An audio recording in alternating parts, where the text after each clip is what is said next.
বৰচলা বিধানসভা সমষ্টিৰ মেজেংজুলি গাঁৱৰ এটা পথে এতিয়া জ্বলা-কলা খাবলগীয়া হৈছে ছাত্ৰ-ছাত্ৰী আৰু স্থানীয় ৰাইজ। এই পথছোৱা অতি বিধ্বস্ত। এই পথছোৱাৰে অহা যোৱা কৰাৰ ক্ষেত্ৰত স্থানীয় যিসকল ৰাইজ আছে আৰু কেইবাখনো বিদ্যালয়ৰ ছাত্ৰ-ছাত্ৰীসকলে এতিয়া যাতায়াতৰ নামত চৰম যন্ত্ৰণা ভুগিবলগীয়া হৈছে। এই পথছোৱা ইমানেই বিধ্বস্ত যে সংকটজনক ৰোগীক চিকিৎসালয়লৈ নিয়াৰ ক্ষেত্ৰত বিনামূলীয়া এম্বুলেন্স সেৱা আহিব নোৱাৰাৰ পৰিৱেশৰ সূচনা হৈছে। মই সেই পথটোৰ প্ৰথমৰ দৃশ্যটো দেখুৱাই লৈছোঁ। মোৰ সৈতে স্থানীয় ৰাইজ আছে, তেওঁলোকৰ পৰা মতামত গ্ৰহণ কৰিম, কিন্তু তাৰ পূৰ্বে মই দেখুৱাই লৈছোঁ পথটোৰ বিধ্বস্ত অৱস্থা। এয়া হৈছে বিকশিত অসমৰ এক উন্নয়নৰ ফলাস্বৰূপ। এই পথছোৱা হৈছে মেজেংজুলি গাঁৱৰ একমাত্ৰ পথ, যিটো পথেৰে এতিয়া ৰাইজে যাতায়াতৰ নামত ভুগিবলগীয়া হৈছে চৰম যন্ত্ৰণা। এই পথছোৱাৰে ৰাইজে আৰু স্থানীয় যিসকল ছাত্ৰ-ছাত্ৰী আছে বা কেইবাখনো বিদ্যালয়ৰ শিক্ষাৰ্থী আছে, তেওঁলোকে এতিয়া বোকা পানী গচকি বিদ্যালয়লৈ অহা যোৱা কৰিবলগীয়া হৈছে।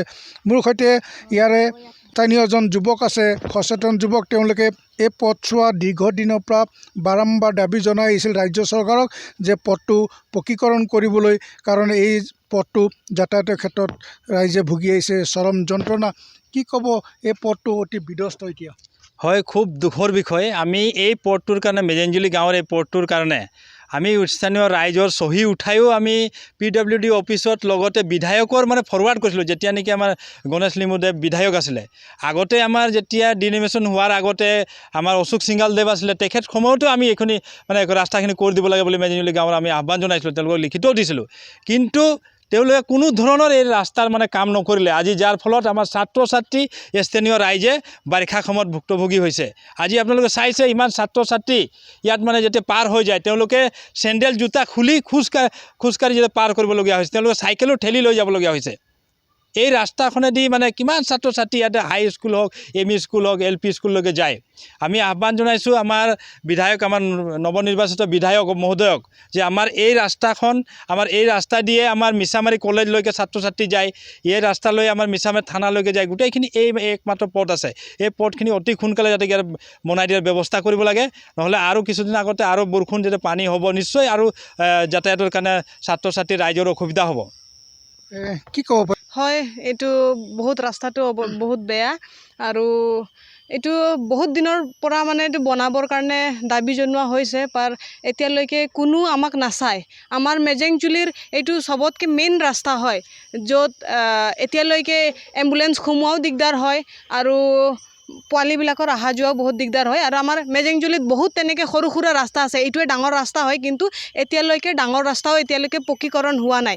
আৰু সৰু ৰাস্তাটো বাদেই দিয়ক, এইটো মেইন ৰাস্তাটোৱে যিটো আমাৰ কলেজ যোৱা হওক বা স্কুলে অহা যোৱা হওক বহুত দিগদাৰ হয়। আৰু তো আমি বিধায়ক মহোদয়ক অনুৰোধ জনাইছোঁ, অতি সোনকালে আমাক ৰাস্তাটো বনাই দিয়াৰ ব্যৱস্থা কৰক। হয়, তেওঁ কৈছে যে এই পথটো নিৰ্মাণৰ বাবে তেওঁলোকে বৰচলা বিধানসভা সমষ্টিৰ ঋতুপৰণ শৰ্মাক দাবী জনাইছে। আৰু এগৰাকী ব্যক্তি আছে, কি ক'ব? কি ক'ব, ইমান বেয়া ৰাস্তা? বেয়া ৰাস্তাটো আমাৰতো এইটো বহুত পুৰণা গাঁও হয়। যেতিয়া নেকি মিছামাৰী নাছিলে, মিছামাৰী আমাৰ চুইবাৰী গাঁৱত আছিলে আগতে, মিছামাৰী হ'ল তেতিয়াৰ পৰা এইটো গাঁৱত আহিছোঁ। মিছামাৰী হ'ল আমাক এইটো জেগা দিলে, আৰু আজিলৈকে এইটো গাঁৱত এটা পকী ৰাস্তা নাই। মেজেংজুলিত কেনেকুৱা হ'ল? এইটো মিছামাৰী নাছিলে, ফিল্ড নাছিলে, তাৰ পৰা আমাক ইয়াত জেগা দিছে চৰকাৰে। ইমান দিনৰ পুৰণা মানুহ, আজিলৈ পকীকৰণ হোৱা নাই। এতিয়া কিমান দিন হ'ল চাচোন মিছামাৰী ফিল্ড বনোৱা।